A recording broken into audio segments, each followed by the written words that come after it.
Todd Boyles and the Bucs. Todd Boyles and the Bucs. Todd Boyles and the Bucs. Sorry, it's probably just my Tourette's or OCD. Whatever. Let's talk about the game. Elbow, forearm, he's going to be down. The result of the play is a touchdown. And then the flag that was thrown on this was picked up.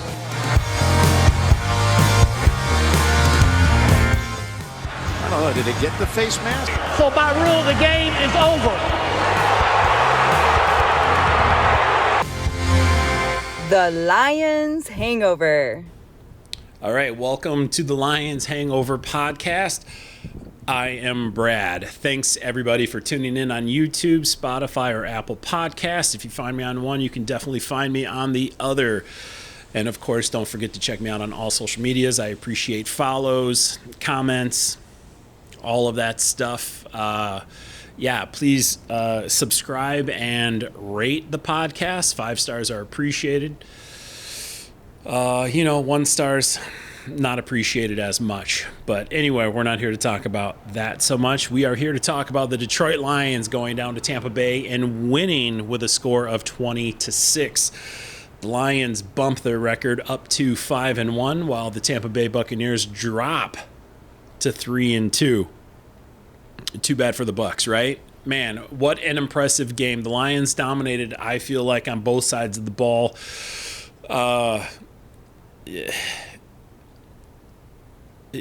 Jared Goff, his arm is going to be sore tomorrow. He threw for over 40 pass attempts. We'll get into the stats in a little bit, but man, he threw the ball a lot. David Montgomery goes out with a rib injury. Hopefully he's going to be okay.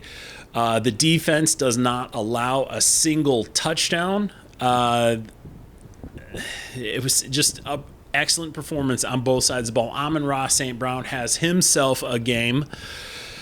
Oh, let's talk about it. Let's dive into the stats. The first thing we need to talk about is Riley Patterson. He gets the scoring started for us for the Detroit Lions with a 30-yard field goal with 8:09 remaining in the first quarter. That puts the Lions up to 3-0. Then a kicker, Chase McLaughlin for Tampa Bay in the second quarter with 7:34 left. Don't worry, I'll slow down in a second. I'll talk a little bit more clearer. He kicks a 33-yarder. That'll be his first of 2 on the day. And next, Amon-Ra St. Brown with 2:39 left in the second quarter. He gets a 27-yard pass from Jared Goff. This was the one with the Craig Reynolds block. That was a fantastic block by Craig Reynolds. If it wasn't for that block, Amon-Ra St. Brown would not have this touchdown. I thought Craig Reynolds played solid today, but he didn't necessarily run the ball as well as I would have liked. Definitely not as well as last week against Carolina. Nonetheless, it was a fantastic block, and everybody's playing their part on this team, and it's all about the greater good, and it was a hell of a block. So that puts the Lions up 10-3 going into halftime. Now, coming out of the third quarter, Chase McLaughlin starts scoring off for the Tampa Bay Buccaneers with the 7:44 mark of the third quarter. That it pulls it to within 4. Lions are winning at this point 10-6. And then finally, the moment we were all waiting for, Jamison Williams catches a pass from Jared Goff for 45 yards, and it was a contested catch too. I mean, defensively, this guy was all over Jamison Williams. You could probably say that if he did not catch it, it could have been pass interference. I would have been okay with that as well. But this is what he needed, man. He caught this ball. He came down with it. He secured it, and it's his first touchdown of the season. And I think this is all that Jamison Williams needs. He needs some catches. He needs some opportunities. I'm so happy they kept going back to him because he did drop that one. It wasn't the greatest catch from Jared Goff. It was a little bit low, but it was definitely within his wheelhouse, and he was open to catch it. He had no pressure on him, and he dropped it, so I was really happy to see that they kept giving him an opportunity. And sure enough, he came through with that 45-yard catch against I don't remember who was guarding him, but man, he caught it, pulled it down, and the Lions go up 17-6. Now, somewhere in there, Riley Patterson misses a 52-yard field goal, and honestly, it doesn't bother me one bit. The kick was long enough, 52 yards. That's nothing to sneeze at. He just barely missed it wide. I love that they gave him an opportunity to kick the field goal because this is his longest attempt all year. And it's kind of like, well, we need to see what he can do. And honestly, it looked like it would have been good for another 10 yards. Like it had enough legs. So that's kind of reassuring for the Lions in a way. And because sooner or later, it's going to come down to his leg and if it's going to help us win or not. So I think it's very crucial that we know what he can do. And honestly, I would have the confidence in Riley Patterson and going for a 55-yarder. He's just got to work on his accuracy. But that leg strength, that was there. That kick was going to be good if it was just, 12 inches to the left. And at that point, the Lions were just looking to add on to the score as well. It wasn't necessarily crucial at that point. But he does come back and score in the fourth quarter with 12 minutes left with a 36-yard field goal. Don't have my glasses on because of the ring light glare. So, yeah, let's start breaking down some stats here. Jared Goff went 30 for 44 for 353 yards and 2 touchdowns. What a freaking amazing day. Now, a lot of passing attempts. I feel like they threw the ball more than they probably were game planned to do so because Montgomery did go out with that rib injury. So I do think they were throwing it a little bit more because Craig Reynolds, he's just not the running back that Gibbs and Montgomery is, and both of those guys are out. But I love Craig Reynolds regardless. Like he is good. He carried the ball 10 times for 15 yards, and he was today's leading rusher. I think that was as far as rushing attempts goes. Amon-Ra St. Brown, like I said, he had himself a hell of a game today. 12 receptions for 124 yards and 1 touchdown. On the other side of the ball, Tampa Bay, Rondell White, he carried the ball 7 times for 26 yards. The Buccaneers, we'll get into the team stats so we can really sort of break them down a little bit more. So, yeah, Craig Reynolds, 10 carries, 15 yards. Montgomery, 6 carries, 14 yards. And Ozigbo, 3 carries for 5 yards. Jared Goff, 2 carries, 3 yards. It's nice to see that he's starting to open it up a little bit and scramble. Now, Jared Goff, not only did he throw it to Amon-Ra St. Brown 12 times, but Amon-Ra St. Brown was also one of, let's make sure I get this right, 1, 2, 3, 4, 5, 6, 7, 8, 9, 10 different receivers. Marvin Jones had a catch. Brock Wright had a catch. Ozigbo had a catch. Montgomery had a catch. Khalif Raymond had 3 catches. Craig Reynolds had 2 catches. Laporta had 4 catches for 36 yards. Josh Reynolds, I have to say, this is his best year as a Lion in the last 3 years that we've had him. And I'm not going to lie, I was not on the Josh Reynolds bandwagon. I thought he was... The whole time I kept hearing, him and Goff have chemistry together from L.A., and I wasn't seeing it. I was like, man, he's not throwing to Reynolds. Reynolds isn't doing anything amazing as far as I was concerned. Excuse me, a little bit of gas. Excuse me. But, yeah, this year, Josh Reynolds, he's been amazing. Every single ball he's caught, except one, has been for either a first down or a touchdown. I'm sure we all saw that if you watched the game. If not, hey, maybe I just surprised you with some knowledge. Of course, that streak was over today as he caught that ball for only 9 yards and not a full 10 yards, which he needed to keep that streak alive. But that's pretty amazing. Every ball he was catching was either for a first down or a touchdown. And then Jameson Williams, of course, had the 2 catches for 53 yards and a touchdown. And once again, Amon-Ra St. Brown, 12 catches, 124 yards, 1 touchdown, his longest being 27. Now, Montgomery did have a small fumble, but he recovered it himself. Alex Anzalone, I thought he had a fantastic day. He had 9 total tackles, 1 for a loss. Jack Campbell had 7 tackles. Tracy Walker played a good game, and he played it physical. I'm happy. I thought the officiating crew did pretty well today. I think they missed a couple holding calls, and to be fair, I think they missed it on both sides for Tampa Bay and the Lions. But other than that, I thought they did a pretty good job of calling this game evenly. They picked flags up, after they discussed it, and I would rather that happen than somebody get a crappy, call that really wasn't accurate. Cam Sutton, man, he almost had that interception. Come on, Cam. Get that ball, man. Hutch, he was pretty quiet, but he had some pressure on Mayfield. Mayfield, I feel like, had some pressure, especially near the end of the game when it mattered most. I feel like they were starting to get to him.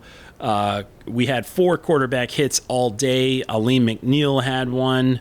Benito Jones had one. Julian Okwara, however you want to say it, and Tracy Walker. They all had the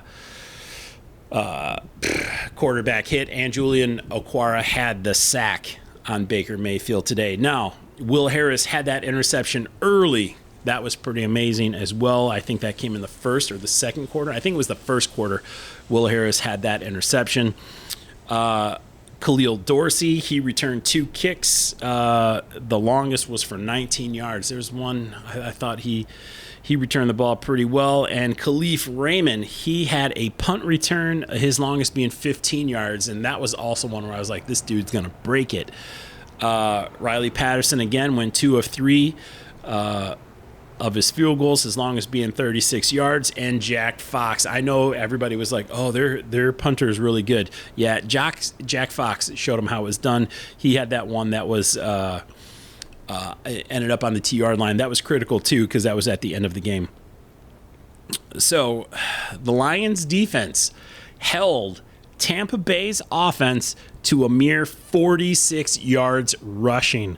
That was 4 different guys carrying the ball, including Baker Mayfield. Rashad White had 7 carries for 26 yards. Keyshawn Vaughn had 6 carries for 9 yards. Baker Mayfield, 2 carries for 6 yards. And Devin Tompkins, 1 carry for 5 yards. That equals 46 yards on 16 attempts. The Lions' run defense is legit.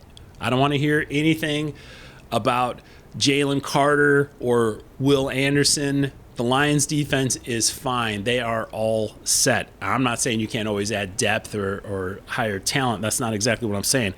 I'm just saying, last draft, people were probably giving the Lions some crap about how they needed help stopping the run.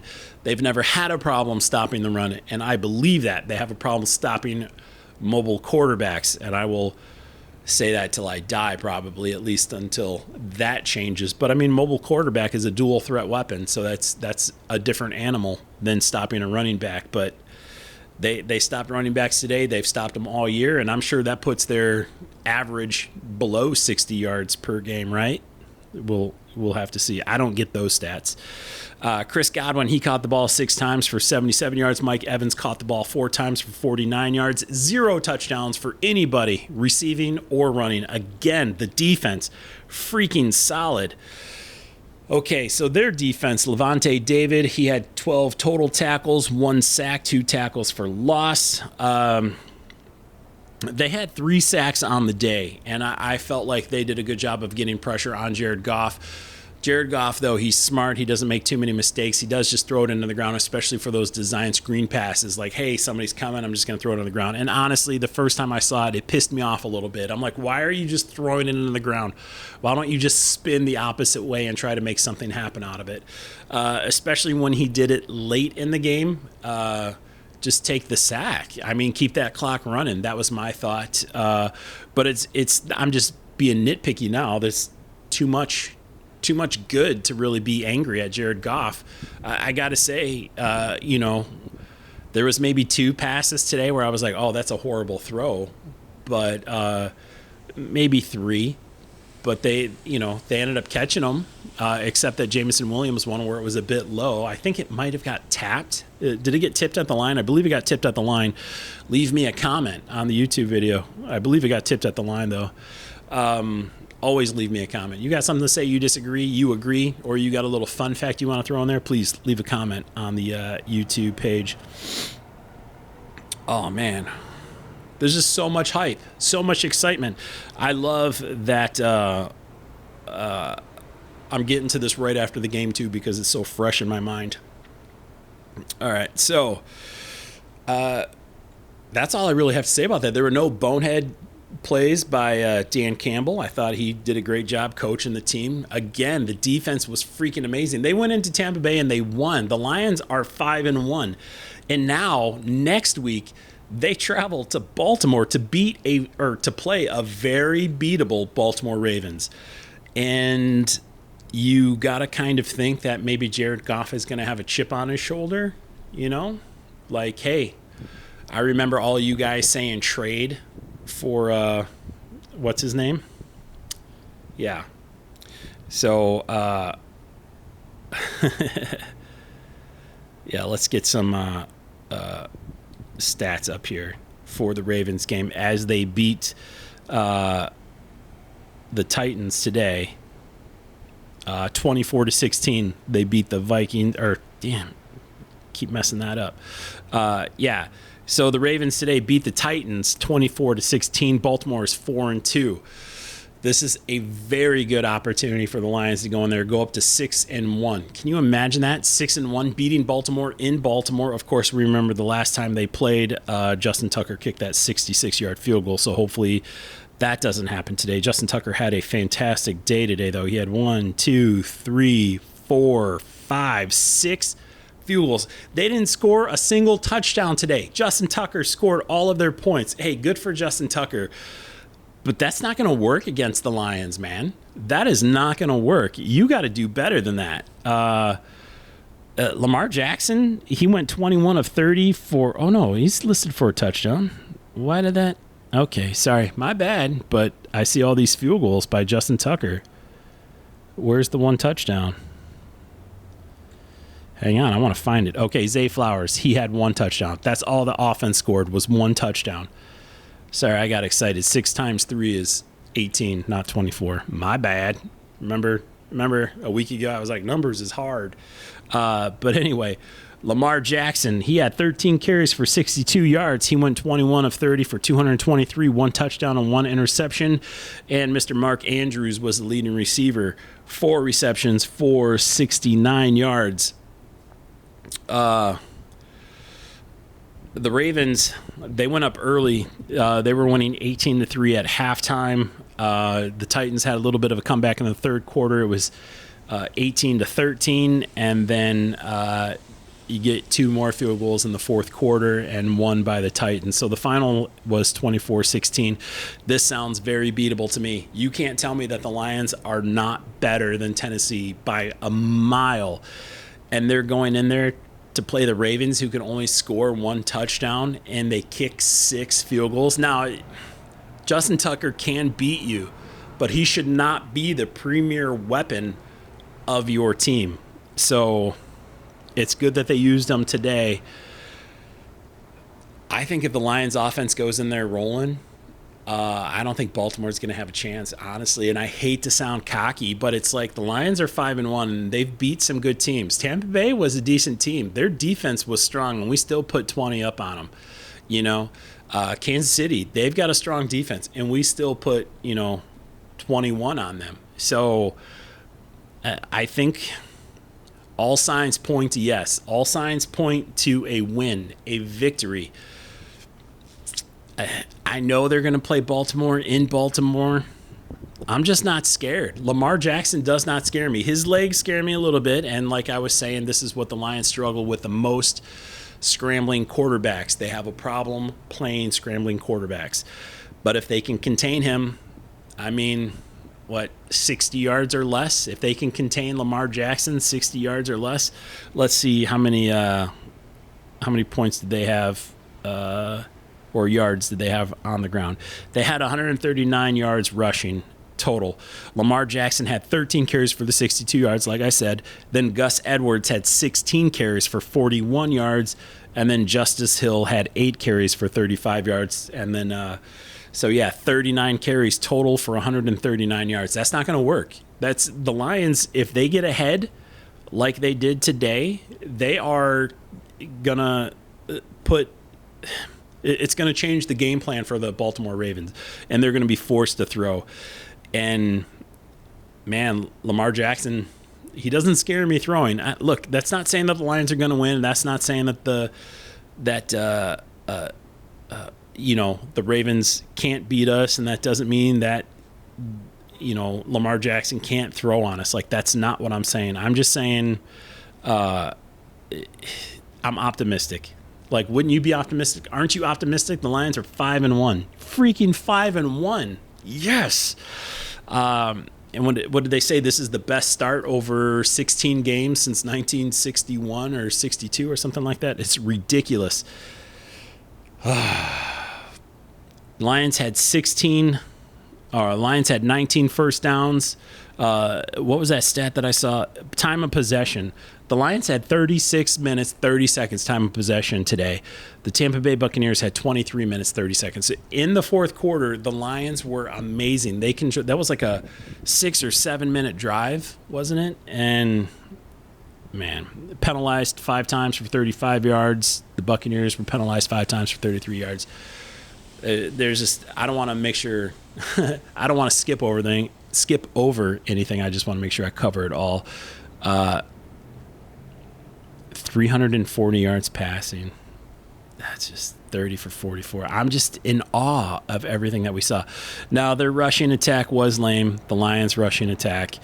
But, Montgomery got injured, so I'm sure that definitely changed the game plan, as I said. They only had 40 yards rushing on the ground today. Look for that to change. I don't know if Montgomery will be healthy next week. The ribs suck. That is a horrible injury, so hopefully Gibbs will come back. But we haven't seen enough from Gibbs yet to really be excited about, but that potential is there. So hopefully, if he does come, he will get that going. Jared Goff had a quarterback rating of 107.5 today, so that's pretty amazing as well. Like I said, he had a solid game, 353 yards on the ground. So how does that work? I still got to figure that out. They only got 340 yards passing, but Goff threw for 353. What is that? Sacks? That's what happens, right? Based off of the sacks. So we probably lost 13 yards getting sacked. Yep, there it is. I see it. I do the math. No need to comment on that one. I figured it out. Yes. 5-1. Dude, it feels good. It feels so good.